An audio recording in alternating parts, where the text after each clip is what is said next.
Here's how to change the light bulbs in your refrigerator. So if your refrigerator has lights on top like this, and then there's a little trigger when the door opens and they're not turning on, they're most likely burned out. So here is how to replace them, and I'll also tell you what kind of bulbs you need to get.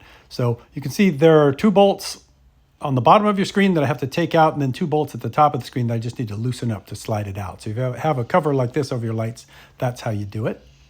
Mine has hex head screws on it, so I just used a screwdriver with removable bits with no bit in it, and it came off real easy. And so it just pops down, slides out like that, and then you just turn the bulbs counterclockwise, just like you would any regular light bulb, to get them out. So they just unscrew like that.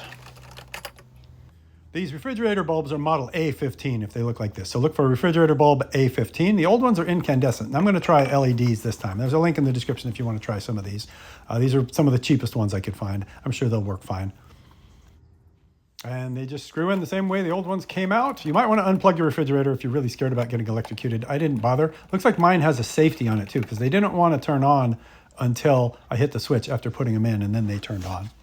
These LEDs are super bright and super white, so if you want a more mellow light, you might want to go incandescent with the original replacements. You kind of feel like you're at a gas station liquor cabinet with these light bulbs, but then you put the lid back on like that, slide it in, and then tighten up the screws that hold it in place, and then you are done.